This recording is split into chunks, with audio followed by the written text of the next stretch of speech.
जो संभावनाएं पर्यटन की दृष्टि से हैं वो विशेष तौर से जो हमारे यहाँ पर पैराग्लाइडिंग की एक एक्टिविटी है उसको और ज़्यादा बेहतर ढंग से हम कर सकते हैं। उसमें बहुत अलग तरह के हम जो है वो यहाँ अलग अलग इवेंट्स उसके कर सकते हैं। तो इसलिए एक तो वो हमारे पास संभावना है। दूसरा, वाटर स्पोर्ट्स की बहुत बड़ी संभावना यहाँ पर बिलासपुर में है और जिसका मैंने जिक्र किया और जिसमें विधायक महोदय जी ने कहा कि यहाँ पर जेट्टी लग जाए तो जेट्टी के माध्यम से हमारे जो वाटर स्कूटर होते हैं उसके साथ साथ में हमारी और इवेंट्स जो है यहाँ पर की जा सकती हैं और टूरिस्ट के लिए भी उस दृष्टि से यहाँ पर बहुत बड़ी संभावना है।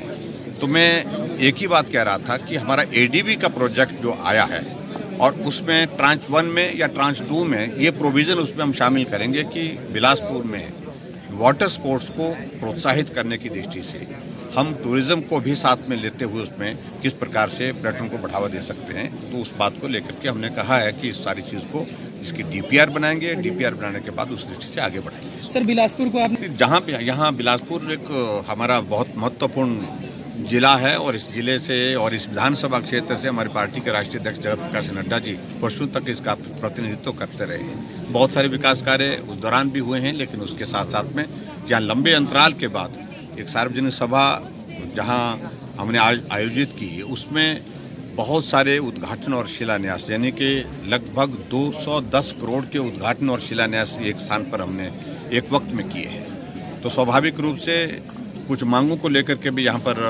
बात हुई है और वो बातें हमने मानी है। जैसे आईपीएच का सब डिवीज़न की बात कही गई और उसी तरह से सब तहसील की एक जगह बात आई और उसी प्रकार से एक पीएचसी की बात आई और यहाँ पर जो डिस्ट्रिक्ट हॉस्पिटल है उसमें 270 बेड है, उसकी बेड कैपेसिटी को 300 तक बढ़ाने की बात कही गई। इन तमाम सारी चीज़ों को लेकर के जो बातें हमारे समक्ष लाई गई उनको पूरा करेंगे। पूरे देश को उनने कर्जे में डुबवा दिया जब देश में सत्ता में रहे और प्रदेश को तो बहुत बुरी तरह से डुबोया, लंबे समय तक सत्ता में रहे। आज जो परिस्थिति बनी है कर्ज लेने की, उसके लिए अगर कोई दोषी है तो कांग्रेस पार्टी है, कांग्रेस पार्टी के नेता। कोविड को लेकर सर क्या को लेकर के चिंता का विषय है। मैंने यही बात कही है कि अभी भी दौर समाप्त नहीं हुआ। ऐसी परिस्थिति में आने वाले समय में ये संभव है और रिस्ट्रिक्शन लग सकती है। कुछ रिस्ट्रिक्शन हमने लगा दी है जिसमें विशेष तौर से जो गैदरिंग को 50% ऑफ द टोटल कैपेसिटी, एक दूसरा उसके बाद हमने ये भी सुनिश्चित किया है कि जहाँ शहरी क्षेत्र है, टूरिस्ट आते हैं, वहाँ पर जो क्लब होते हैं उन पर हमने रोक लगा दी।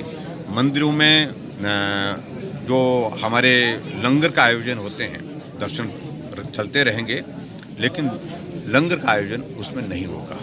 और इसी प्रकार से हमने जो क्लब का मैंने जिक्र कर लिया, क्लब में नाइट कर्फ्यू के बारे में अभी तो थोड़ा सा फाइनल फैसला करना है 1-2 दिन के अंदर, लेकिन तेज़ी से संक्रमण हिमाचल में भी फैल रहा है। पिछले कल ही 500 एक्टिव केसेस हिमाचल प्रदेश में आए, जो चिंता का विषय है।